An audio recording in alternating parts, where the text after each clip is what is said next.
अच्छा, सीन ये है कि 2 चीज़ों के बारे में बात करेंगे। सबसे पहला चीज़ ये है कि लोगों का बहुत ही ज़्यादा कंप्लेन है, शिकायत है कि हाँ, विज़िट वीज़ा पर आते हैं, हमको जॉब नहीं मिलती है और हम वापस घर चले जाते हैं मायूस होकर के कि यार यहाँ पर जॉब नहीं है। बिल्कुल ओके।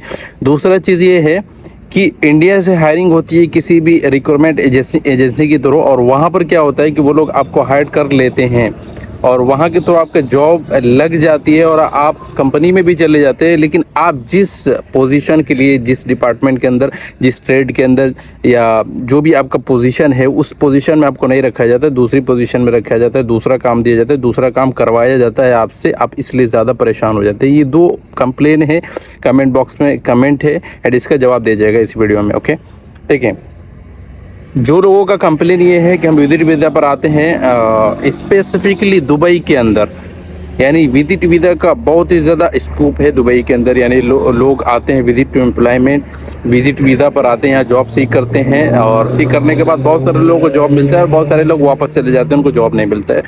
तो सीन ये है विजिट वीज़ा वालों का, कोई भी from Bangladesh, from India, from Pakistan and जो भी कंट्री से आप आ रहे हैं यहाँ पर विजिट वीज़ा पर, यानी आप अपने इंटेंशंस ये लेकर के आए कि हम विजिट वीज़ा पर जाएंगे और वहाँ पर जॉब सीख करके कोई भी कंपनी पकड़ेंगे और वो कंपनी हमको एम्प्लॉयमेंट वीज़ा देगी।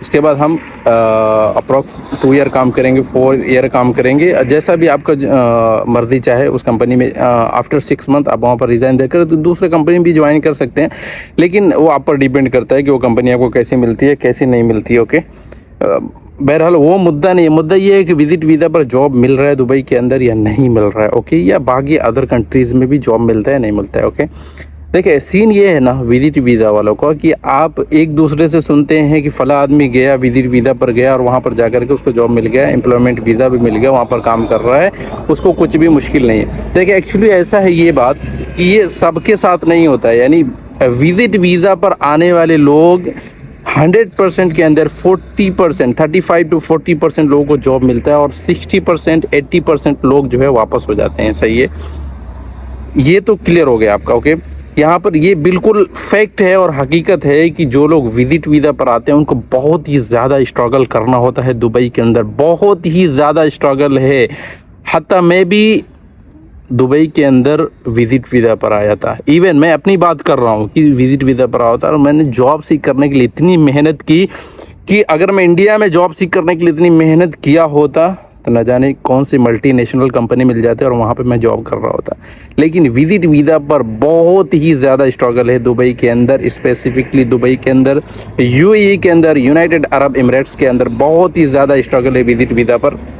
आप जब विजिट वीज़ा पर आते हैं तो आपको बहुत ही कड़ी मेहनत करनी पड़ती है और आपका एक इम्तिहान होता है कि यहाँ पर आपका दुबई में एक तो आप आए जॉब सीख कर रहे हैं और दूसरा आपके ऊपर बहुत बड़ा एक एग्ज़ाम चल रहा होता है कि जॉब को लेकर के एक तरह की आजमाइश चल रही होती है कि आपको मिलता है नहीं मिलता, आप अपनी ज़िंदगी को कहाँ तक ले जाते हैं, कहाँ से शुरू करते हैं और कहाँ तक ले जाते हैं, या आप गिव अप कर देते हैं, हार मान जाते हैं, बगैर जॉब सीख किए आप वापस अपने वतन की तरफ, घर की तरफ लौट जाते हैं। ये आपके पास ऑप्शन होता है वापस लौटने का, दूसरा तो कोई ऑप्शन नहीं होता है।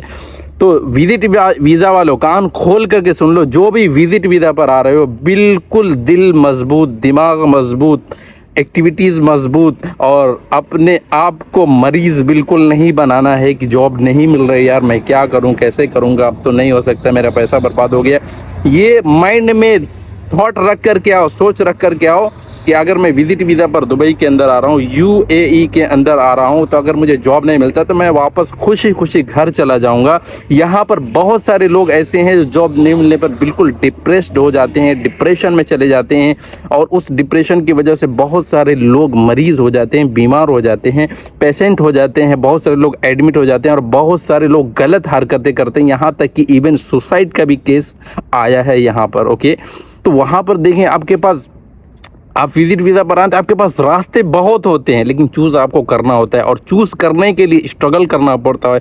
वहाँ पर सही वे में पहुँचने के लिए बहुत मुश्किल होता है, वहाँ पर पहुँचने में वक्त लगता है या बहुत सारे लोग को बहुत इजीली मिल जाता है, जल्दी मिल जाता है। ये डिपेंड करता है आपके लक के ऊपर कि आप कितना मेहनत कर रहे हैं और आपका लक आपका कितना साथ दे रहा है। बहुत लोग ये कहते हैं ना कि यार किस्मत की बात है, फ़ला को मिल गया, फ़ला को नहीं मिला, तो किस्मत की बात तो होती है और आपका कहीं ना कहीं वहाँ पर स्ट्रगल भी होता है। आप स्ट्रगल जितना ज़्यादा करेंगे, जितना ज़्यादा ज़्यादा सीवी ड्रॉप करेंगे, सीवी डिवाइड करेंगे, सीवी कंपनियों तक पहुंचाएंगे। बहुत सारी कंपनियां होंगी जो कॉल करेंगे आपको, इंटरव्यू अटेंड करने के लिए बोलेंगे, वहाँ पर आपका सिलेक्शन नहीं होगा, फिर आप मायूस होकर के लौट जाएंगे। फिर दूसरी कंपनी कॉल करेगी, वो जो है आपको इंटरव्यू अटेंड करने के लिए बोलेगी, फिर भी आप अगर उनके क्राइटेरिया में नहीं आएंगे तो वो भी आपको वापस करेगी।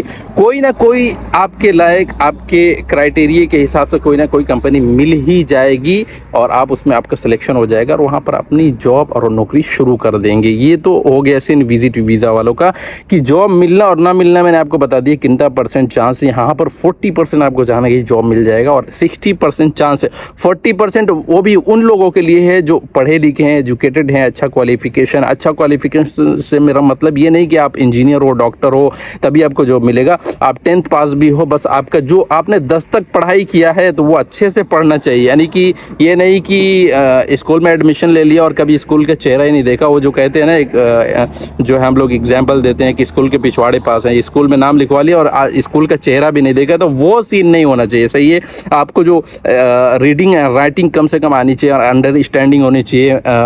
मैथ का थोड़ा बहुत अंडरस्टैंडिंग होना चाहिए कि क्या क्या सीन है। अगर मैं कोई अगर हमको जो है डिवाइड करने के लिए कुछ दे देता है या डज़न का हिसाब निकालने के लिए दे देता है, प्राइस निकालने के लिए दे देता है कि डज़न में अगर मैंने ये ख़रीद किया तो 1 पीस का प्राइस क्या आएगा। ये सारी चीज़ें जो बहुत बेसिक सी चीज़ें, इतना तो आपका नॉलेज होना चाहिए, इतना तो समझ में आना चाहिए, इतना अंडरस्टैंडिंग होना चाहिए, इतना एक दूसरे के साथ इस चीज़ को लेकर के कम्युनिकेट होना चाहिए, इतना तो कम से कम एटलीस्ट कम्युनिकेशन आपके अंदर होना चाहिए। ओके, ये क्लियर हो गया। ओके, तो ये इसका मतलब ये नहीं है कि आप उन 40% में, मेरा कहने का मतलब ये है कि वही लोग हैं जो इतना एजुकेटेड होंगे, इतना पढ़े लिखे होंगे, उनको जॉब इजीली मिल जाएगी दुबई के अंदर।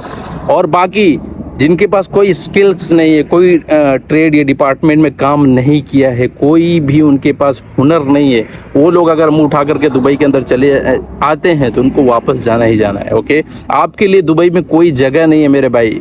मैं फिर कहूँगा कि लक के ऊपर आपका डिपेंड करता है कि कहीं लग गया, कोई आपका रिलेशन वाला है, कोई जान पहचान वाला है, किसी के रेफरेंस के ज़रिए आपका जॉब लग जाता है तो वो आपका चांस है, आपका लक है कि आपको लग गया, वरना ऐसे तो नहीं मिलने वाला। तो आपके लिए बेटर ये है कि इंडिया से कोई रिक्रूटमेंट एजेंसी पकड़े, वहाँ पर ट्राई करें, हेल्पर में पहले जाएँ, वहाँ पर कोई काम सीखें या वहाँ से काम सीख करके यहाँ पर आएंगे तो आपके लिए ज़्यादा ईजी हो जाएगा। ओके, वीडियो बहुत लंबी हो जाएगी। दूसरा अभी टॉपिक बाकी, दूसरा टॉपिक मैंने आपसे क्या बोला था कि जो लोग यहाँ पर आने के बाद, यानी कि जो लोग किसी रिक्रूटमेंट एजेंसी के थ्रू आते हैं और यहाँ पर आने के बाद क्या करते हैं कि उनको कंपनी वाले क्या करते हैं उनके साथ कि जो उनका पोजीशन होता है, जो डिपार्टमेंट होता है, उस डिपार्टमेंट काम नहीं दे करके दूसरा काम दे देते हैं। तो बंदा बहुत ही हैरान और परेशान हो जाता है कि यार मैंने इंटरव्यू इस चीज़ के लिए दिया है और मुझे काम ये दिया जा रहा है। ओके, ये बिल्कुल फैक्ट होता है।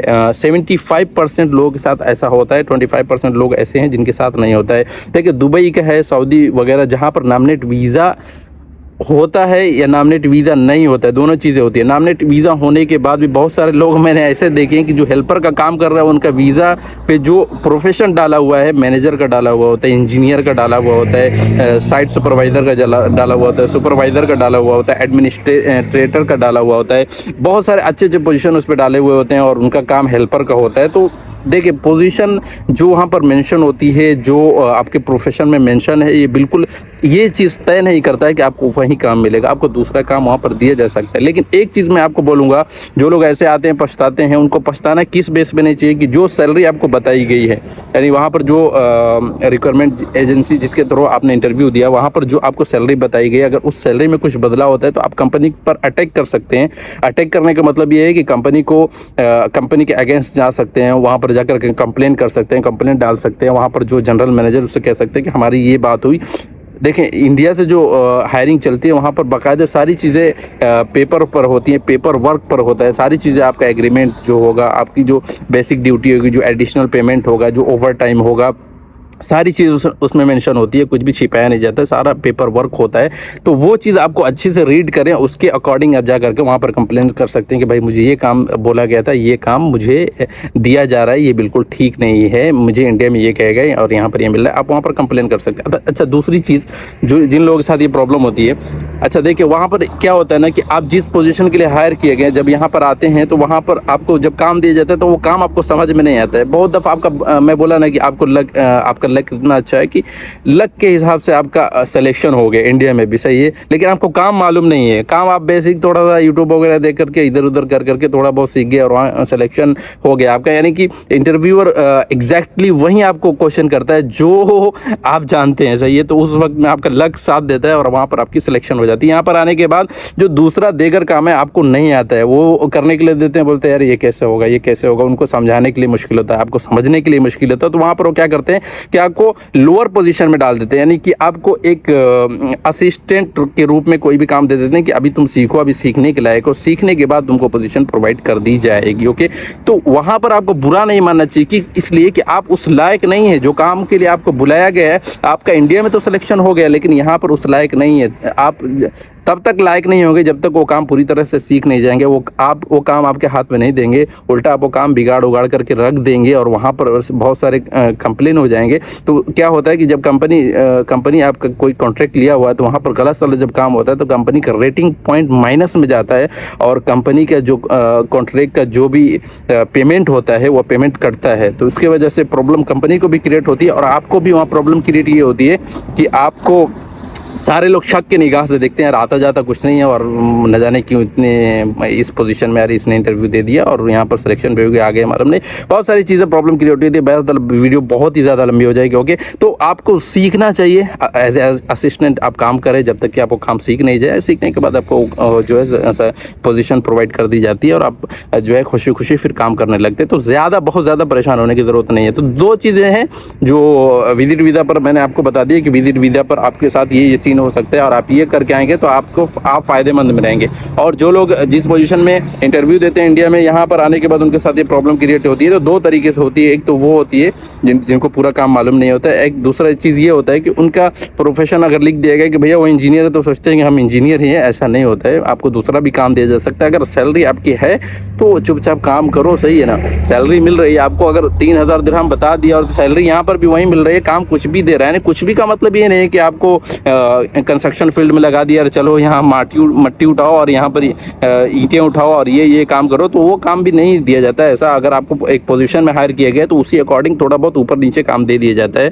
तो वहाँ पर आप मैनेज कर करके कंप्रोमाइज़ कर कंपनी के साथ चलेंगे तो मुश्किल नहीं होता है। ओके, इसलिए सैलरी आपको प्रोवाइड की जा रही है जो बताया गया था, बस चुपचाप काम करते रहो। और चलिए मिलते हैं अगले वीडियो में, तब तक के लिए बाय बाय।